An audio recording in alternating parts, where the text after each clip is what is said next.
Pada awal abad ke-17, Batavia bukanlah kota megah seperti yang sering dibayangkan. Ia adalah kota kolonial yang baru lahir dari reruntuhan Jayakarta. Dinding benteng masih dibangun, kanal-kanal mulai digali, gudang-gudang rempah dijaga siang dan malam. Di pelabuhan, kapal-kapal VOC datang membawa senjata, perak, pedagang, budak, dan ambisi besar untuk menguasai Asia. Namun di balik semua itu, VOC memiliki satu masalah serius. Mereka kekurangan tentara. Jumlah serdadu Eropa yang datang ke Asia sangat terbatas. Banyak yang mati dalam perjalanan laut yang panjang. Sebagian tewas karena penyakit tropis. Sebagian lainnya gugur dalam perang melawan kerajaan-kerajaan lokal, bajak laut, dan pesaing Eropa seperti Inggris, Portugis, dan Spanyol. Batavia, yang ingin dijadikan pusat kekuasaan VOC di Asia, membutuhkan pasukan. Dan disinilah muncul satu kisah yang jarang dibicarakan. VOC pernah merekrut tentara bayaran dari Jepang. Mereka bukan tentara Jepang dalam arti negara modern. Mereka adalah para prajurit kontrak, ronin, petarung, pelaut, dan orang-orang bersenjata yang mencari penghasilan di luar negeri. Sebagian dari mereka berasal dari masa ketika Jepang baru saja keluar dari era peperangan panjang. Mereka terbiasa hidup dengan pedang, disiplin militer, dan kekerasan medan perang. Bagi VOC, mereka adalah aset berharga. Prajurit Jepang dikenal berani, tangguh, dan tidak mudah gentar dalam pertempuran. Mereka dapat digunakan untuk menjaga benteng, mengawal kapal, atau dikirim dalam ekspedisi militer ke wilayah-wilayah yang ingin dikuasai VOC.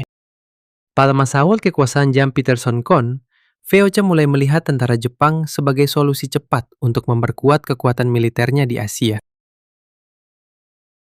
Dari pos dagang VOC di Hirado, Jepang, ratusan prajurit direkrut dan dikirim ke berbagai wilayah kekuasaan VOC. Sebagian dari mereka terlibat dalam operasi-operasi besar VOC di Nusantara. Mereka ikut dalam serangan ke wilayah rempah. Mereka dikirim ke pulau-pulau yang menolak monopoli VOC. Dan pada tahun 1619, ketika VOC menghancurkan Jayakarta dan membangun Batavia di atas reruntuhannya, tentara bayaran Jepang menjadi bagian dari mesin perang kolonial yang membantu VOC memperkuat kekuasaan barunya. Bayangkan Batavia pada masa itu. Di balik tembok benteng, terdengar campuran berbagai bahasa. Belanda, Portugis, Melayu, Jawa, Ambon, Bali, dan Jepang. Di jalan-jalan sempit dekat pelabuhan, serdadu Eropa berjalan berdampingan dengan prajurit Asia. Di menara penjagaan, senjata diarahkan keluar kota. Di gudang-gudang rempah, kekayaan disimpan dengan pengawalan ketat. Batavia bukan hanya kota dagang. Ia adalah kota militer. Dan para tentara bayaran Jepang adalah salah satu wajah tersembunyi dari kekuatan VOC. Namun, hubungan antara VOC dan prajurit Jepang tidak selalu berjalan mulus. Di satu sisi, VOC membutuhkan mereka. Keberanian dan kemampuan tempur mereka sangat berguna. Tetapi di sisi lain, VOC juga takut kepada mereka. Para pejabat VOC menganggap prajurit Jepang sulit dikendalikan. Mereka bukan pasukan yang sepenuhnya tunduk begitu saja kepada atasan Belanda. Mereka punya harga diri, pengalaman perang, dan kadang dianggap terlalu berani untuk diperintah. Bagi VOC, ini menjadi dilema. Mereka membutuhkan kekuatan orang-orang Jepang, tetapi juga mencurigai mereka. Ketegangan ini mencapai titik kelam dalam peristiwa Amboina tahun 1623. Di Ambon, sekelompok tentara bayaran Jepang dituduh bersekongkol dengan pedagang Inggris untuk merebut benteng VOC. Tuduhan itu muncul setelah seorang prajurit Jepang dicurigai mengamati pertahanan benteng. Ia ditangkap, diinterogasi, dan disiksa. Dari pengakuan yang didapat melalui penyiksaan, VOC kemudian menuduh adanya rencana besar untuk menggulingkan kekuasaan mereka di Ambon. Akhirnya, 10 tentara Jepang, 10 orang Inggris, dan seorang pengawas budak Asia dieksekusi. Peristiwa ini menjadi salah satu skandal besar dalam sejarah awal kolonialisme Eropa di Asia. Bagi Inggris, itu adalah pembantaian. Bagi VOC, itu dianggap sebagai tindakan untuk mencegah pemberontakan. Tetapi bagi para korban, kisah itu berakhir di tiang eksekusi, jauh dari tanah kelahiran mereka. Setelah peristiwa itu, kepercayaan VOC kepada tentara Jepang semakin runtuh. Mereka yang dulu dianggap sebagai pasukan berharga, kini dipandang sebagai ancaman. Rekrutmen prajurit Jepang perlahan berkurang.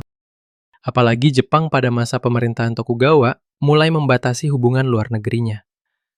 Arus orang Jepang ke Asia Tenggara semakin mengecil. Kisah tentara bayaran Jepang di Batavia pun perlahan menghilang dari ingatan sejarah. Padahal, keberadaan mereka membuka satu sisi penting dari Batavia awal. Batavia bukanlah kota yang dibangun hanya oleh orang Belanda. Ia dibangun oleh berbagai kelompok manusia. Serdadu Eropa, pedagang Asia, budak dari berbagai wilayah, pekerja paksa, pelaut, pejabat VOC, dan tentara bayaran dari negeri jauh seperti Jepang. Di balik tembok kota dan kejayaan perdagangan rempah, ada dunia yang keras. Dunia yang penuh perekrutan paksa, kontrak militer, pengkhianatan, kecurigaan, dan kekerasan kolonial. Tentara bayaran Jepang hanyalah salah satu bagian dari cerita itu. Mereka datang bukan sebagai penakluk besar, tetapi sebagai prajurit sewaan dalam permainan kekuasaan VOC. Mereka membantu membangun kekuatan kolonial, tetapi pada akhirnya juga menjadi korban dari sistem yang penuh ketakutan dan kecurigaan. Hari ini, ketika kita membayangkan Batavia kolonial, kita sering melihat gedung tua, kanal, pelabuhan, dan benteng Belanda. Namun di balik bayangan itu pernah ada langkah-langkah prajurit Jepang di jalanan Batavia. Mereka berdiri di pos penjagaan.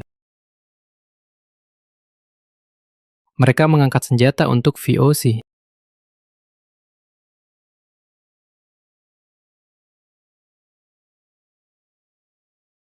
Dan kemudian, nama mereka perlahan tenggelam dalam arsip sejarah. Inilah kisah tersembunyi tentang tentara bayaran Jepang di Batavia. Kisah tentang para prajurit dari negeri matahari terbit, yang pernah menjadi bagian dari mesin perang VOC di jantung kolonial Hindia Belanda. Sebuah kisah tentang ambisi, kekuasaan, dan manusia-manusia asing yang terseret dalam lahirnya sebuah kota kolonial bernama Batavia.